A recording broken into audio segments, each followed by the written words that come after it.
Book 2, Phoebe and the Fragrant Harbour.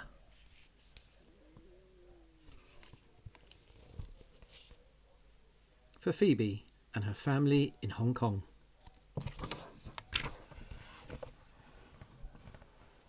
It was one of those miserable days in November. It was not cold enough for snow, and yet it was not warm enough to be outside for long either. All of Phoebe's friends had other things to do, and so she took to wandering aimlessly round the house and getting in her mother's way, who was trying to cook. "Can't you go somewhere else?" said her mum a little impatiently. "I'm trying to get dinner for us all." Phoebe wandered off into the front room.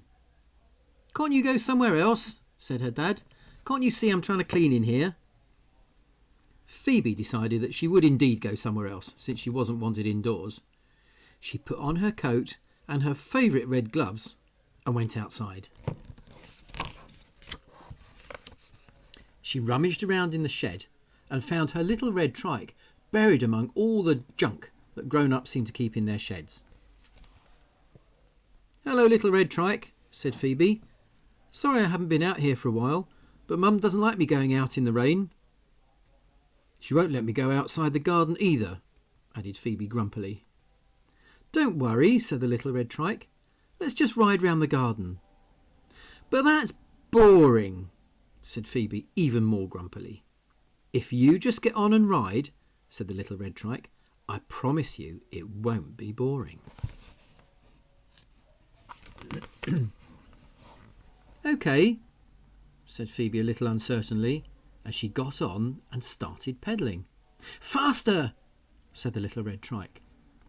Phoebe pedalled as fast as she could, which was very fast for a 3-year-old, and soon the trees and bushes in the garden became a blur. "Keep pedalling," said the little red trike, and Phoebe kept pedalling. Just as she was beginning to get a little dizzy, the little red trike said, "Look, over there to your left." At first, Phoebe couldn't see anything, but then she thought she saw the top of a tall building. She rubbed her eyes, but when she looked again, there it was. It was definitely the top of a very tall building.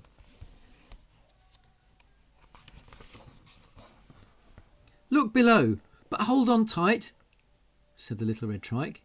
Phoebe looked below, and as she did, she gripped the handlebars very tight indeed, because there, far below her, she could see lots of boats. In fact, there were boats everywhere. There were big boats, small boats, slow boats, and very fast boats, and they all seemed to be very busy. "Wow," said Phoebe. "Where are we?" "This doesn't look like Bristol docks. There are too many boats, and the buildings are so tall." The little red trike smiled and said, "This is called Fragrant Harbour, but the people who live here call it Hong Kong." "Oh, wow," said Phoebe excitedly. "I've heard of Hong Kong. It's where my pawpaw grew up. She was here when she was a little girl like me." "Hold on tight," said the little red trike, and Phoebe found herself swooping down between the tall buildings. Far below her, she could see so many people, and all of them seemed to be in a hurry. Down and down they went, until they seemed to be skimming right above the heads of the people in the streets. Phoebe looked up and saw the buildings reaching up to the sky above her. She wondered how they could be so tall and not fall over. Very soon, the little red trike said, "Hold on, let's go down here and slow down for a bit." The next moment, Phoebe found herself pedalling the little red trike along a path by the side of the harbour. On one side was the harbour with all the boats, and on the other was a really nice park with trees and seats. Lots of people seemed to be sitting on seats under the trees, and now and then she could see people bent over a table with lots of black and white squares on it. "What are they doing?" asked Phoebe. "They're playing chess," said the little red trike, "but it's a very complicated game." "I'd like to learn," said Phoebe, "but perhaps when I'm a little older." As they pedalled along the path, They had to watch out for people jogging. Some of them seemed very serious indeed, and there were business people hurrying to meetings, and there were lots of other people just wandering along chatting. Some of them saw Phoebe and said things like, "Lay ho, I'd say." Phoebe didn't know what they were saying, so she just smiled and kept on pedalling. After a while, she said to the little trike, "What does lay ho, might say mean?" "It means, 'Hello, little girl,'" said the little red trike. "They speak a language called Cantonese here. It's a type of Chinese," he continued. "Oh," said Phoebe, "I've heard my pawpaw speaking it when she talks to my great auntie. She seems to talk so fast and so loud on the phone." The little red trike laughed. Then they bumped in to a little Chinese girl who was also on her trike. The little girl said something in Chinese which Phoebe didn't understand, but she held out a bag of sweets.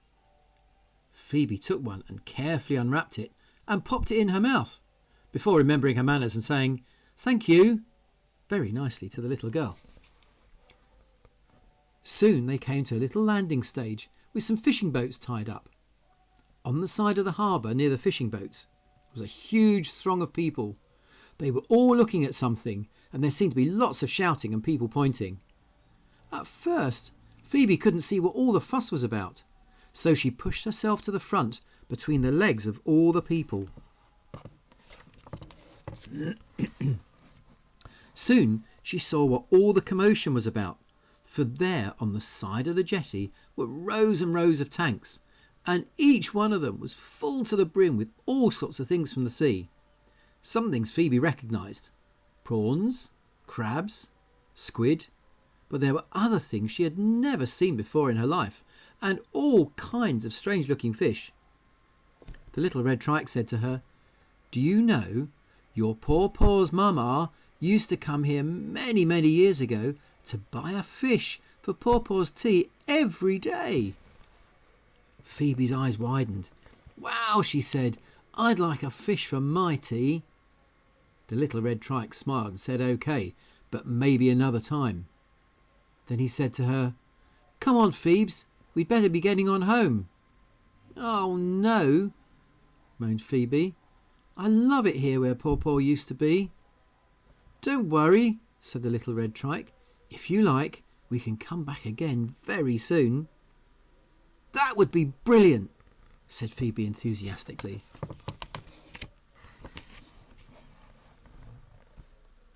"OK," said the little red trike, taking a deep breath. "Don't forget to pedal and hold on tight."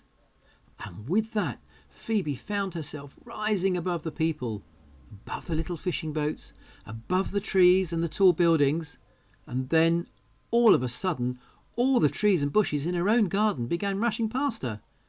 She could hear her mum calling. "Hey, Phoebe, slow down for a minute and come inside. All you've done is ride round and round in circles and you're making me quite giddy. Haven't you got anything better to do?"